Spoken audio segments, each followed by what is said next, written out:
I'm Kwes. And I'm Kay, and this is Kwes and Kay's Coffee Break. And today we're having a full-on girl chat. Should women marry for money? I think most women firmly believe that when you're looking for a partner, you should look for love, you should look for commitment as a solid foundation of marriage. But then there comes in that age-old saying that says, love doesn't pay the bills, right? Can you pay the bills? Can you pay a telephone bill? True. Should there be a stigma though, basically? Should there be a stigma associated with women who do look and choose partners that are actually financially savvy? Or are these women actually smart? Are they actually doing something that we all should be doing out here? When it comes to money, 79% of women said it is a concern and would probably be a deal breaker. So if a woman does marry a man or look for a man with money, does that make her a gold digger? I don't think it necessarily considers them to be a gold digger, because for myself and then people who are doing things, like, it depends on where you are in your life, I guess, so to say. If you're going to find someone, you're going to either want them to be on the same page as you or doing better than you. You don't want to surround yourself by someone who's going to just kind of like bring you down in the long run. And I also think as long as the woman has her own objectives, as long as she has her own goals, then I really don't see what the problem is. That you, like you were saying, like, wouldn't you want someone who also matches that energy, who also matches that vibe, that has their own wants and goals? So I don't think that that's necessarily a bad thing. Yeah, I think that's a good way to put it, at least as goals and perspective too. So someone can not necessarily be on the same level as you yet, but at least they have the objective that they want to get to that point, and they're showing that they're trying to get there. And I also think it kind of goes back to, and this might sound funny, but like caveman days. There's a lot of research out there that says women are pre-genetically disposed to look for men who can be providers or caretakers. And I think that that's also reinforced with the society that we're in today. Every time we see a man in commercials or images or TV, they're always pretty much portrayed as powerful. They're the doctors, they're the businessmen. So it just reinforces this already pre-genetic disposition that I believe most women have. I also feel like you kind of want someone that's more of a businessman and is like the head of the household, but then also treats you as like an equal. Right. Because you don't want to be running over your man and calling all the shots, and it's just like, okay, well, really, you're the man in the relationship at this point. They say that with the genetic makeup because women are technically more prone to be more of a caregiver than a man is. Especially now in today's society, more women are stepping up to the plate in more higher up roles and being CEOs, CFOs, business owners. There should be some type of equality, but then I feel like within your relationship, the man should still be more masculine than the woman. I also think it's kind of comparable to what men look for. Again, in society, there's so much reinforcement about how a woman should look or dress or what her build or body type should be in order to attract like a suitable partner. And a lot of times if you ask a guy, okay, well, what do you look for in a woman? I personally think it's usually they start off with something like physical. Yeah, like that would be the first thing they say. Not usually, I'd like a girl who can, have goals. Yeah, or take a long walk on the beach, or I would just want someone who's really loyal. I'm sure they will get to that, but the first thing is usually something physical. Yeah. So, try it on someone. Like, what are you looking for in a woman? Usually they're gonna say something like, 5'5" with the brown eyes. I don't know, you know what I'm saying? I think it's kind of comparable to that. And again, it comes back to what they're pre-genetically disposed to looking for. So back in the day, caveman days, prehistoric days, whatever, when they're choosing a partner, they're looking for a woman who can rear children, do more of that nurturing role. So that's probably why today they still look for women with certain types of body types and things like that, because that's what they looked for back then, because they wanted a certain type of woman who would look strong enough to carry on his line. It's like, is it really that bad then that women are looking for a certain thing because men are also looking for a certain thing? I guess it's tit for tat in a way, because if they're looking for something and they're looking for something, I guess it's an even trade at that point. See, it's a good deal. That's the only good deal you'll get at your local Walmart. it's ultimately determined based on the person, because it has to be based off of what their goals are and what they're looking for. Because some people don't pay attention to characteristics. They look like what's within the person and what they're doing with themselves, and they don't really take into consideration of their looks. I feel like a lot of times a woman will forego, you know, the physical aspects if there's something else that the man brings to the table. Again, I just feel like if you look through just even women today, like how we're all starting to look the same. Yes. You know what I mean? Oh and my that's just gosh. because of constant reinforcement of what we're supposed to look like. Everyone has the same body type, and Same everyone face. has the same facial features, and everyone has the, you know, accentuated lips, and everybody, you know, they're all trying to fit this mold that we're like being pushed to fill. Yeah, girls don't realize that now, especially like the new generations, because they see this on social media and they look at girls that are their role models, and they either Photoshop their flaws or they cover it up, Get or surgery. get enhancements. So it's like Yeah. all these little kids are looking up to these women that look perfect and what society classifies as perfect, and then they are insecure, which causes a lot of It's just a emotional- repeating cycle. Yeah. And these women are doing that because they think that's what's valued and what's wanted. I mean, these are the women that are getting all the modeling gigs, or they're the ones that are in the music videos, and they all have a certain look. That's been going on for like years and years. When you like look back at different music videos, or just like how women were perceived back in the day and how they dressed and how they looked, it's a constant thing, and everybody kind of matches instead of having that individual characteristics for themselves.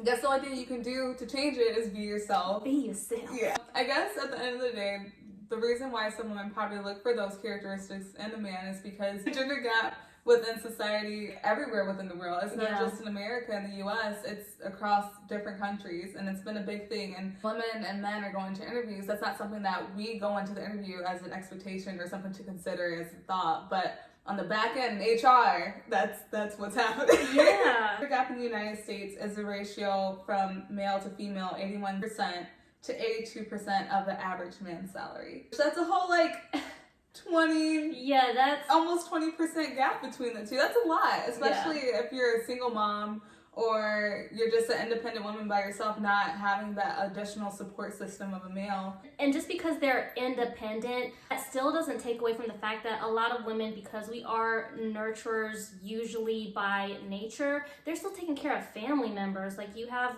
you know, single women who still have to make sure their mom is okay, or that their little siblings are getting everything that they need because there's not a full family unit. So, you know, that person is kind of stepping into that role, making sure that they're also providing for their family. That's true, and especially with having all of that on their plate, that causes them to kind of forget about themselves and put themselves in the back burner. So they're not able to do like the basic things they should feel that they're able to do as women, like going to get their nails done, going to get their hair done, being able to just go out whenever they want to, because they have to plan for bills, have to plan for caretaking for their children, and they're not compensated with that within their pay. Even for them to go to work, some women have to pay for that extra caregiving. Right, so for it's still someone to putting watch them child. at a work disadvantage level. Yeah, and then in the meantime, men are making 100%, and a lot of them don't necessarily have to consider those things as far as caretaking and things like that. Or it could be a woman and a man in a relationship, but then the woman's still putting forth more effort in the relationship financially than the man. Compare women of color to,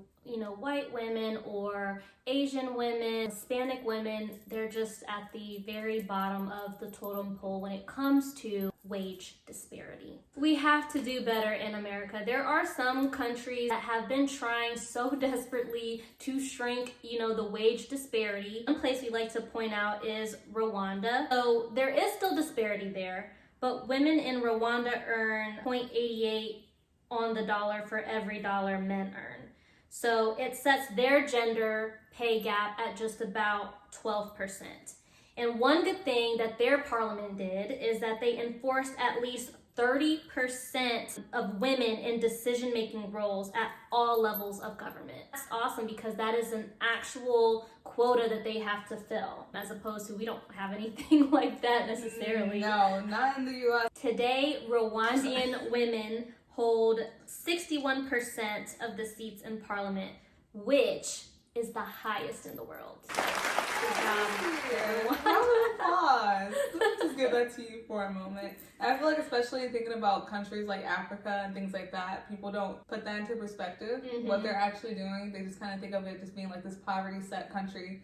But they are making changes, and I feel like that's a big change for the world ultimately, because that could also trigger down to other countries and maybe eventually to the United States for them to take that into consideration. So also another country that's making a big difference in the gender gap is Iceland, believe it or not. So today, women in Iceland are making 90 cents to the dollar in comparison to what a man receives, which I feel like that's close. It's getting a little closer. Yeah, so we still want that 100%, but at least 90% will do for now. Right. So in Iceland in 1981, Parliament passed a law that required employers to provide new mothers as well as fathers 6 months of paternity leave. The level of pain that women endure through childbirth really shouldn't even be possible, but your brain releases these endorphins that allow you to withstand the pain levels. But just on a given day, like if that was happening to you and it wasn't through childbirth, you shouldn't be able to survive that. So with having this time,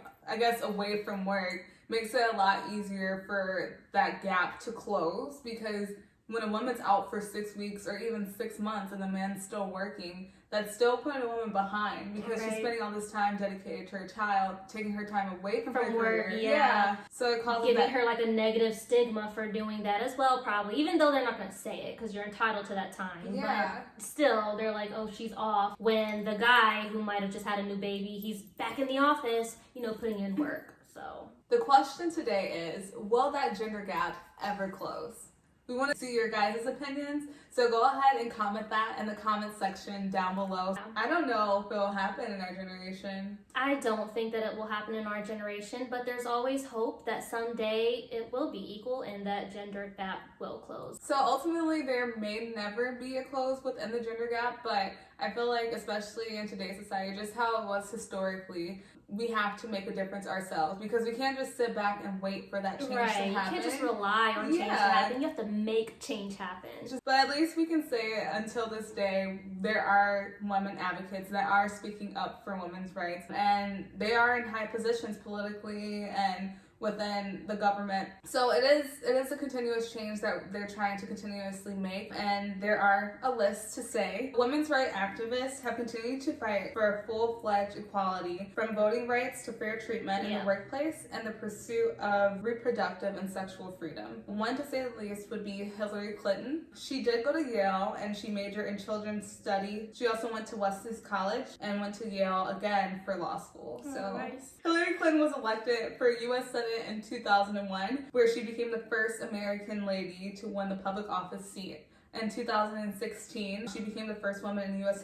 history to become the presidential nominee. So just a few things that Hillary Clinton has been doing while she's been in those positions to work towards women's rights. She has been working to close that wage gap. So what other women activists do you guys know about? You can always comment below and let us know some women activists that you guys are fond of or like to follow. We are going to just put up a list of some activists, past and present, that you can look into that did some notable things for women's rights. So the first one is going to be Malala Yousafzai, Sojourner Truth, and then Raiden Kartini. So there are a lot of women that are continuously fighting and have fought for our rights. So I think that's something that us as women should take into consideration and take with as pride, and also put our voices forward so that way we can try to make a difference ourselves as well. So if you guys like the content in this video, why don't you guys go ahead and comment, like, and subscribe. And make sure your post notifications are on so you get our latest new content. Remember, we're on the road to 100 subscribers, and as soon as we get there, we are ready for the first giveaway. We're gonna give it to you. It's free. So go ahead and tell everyone about this channel and just bring awareness to this page, because we want to educate you guys ultimately and just have something fun to interact with. Yeah, have fun doing it. Like always, until next time.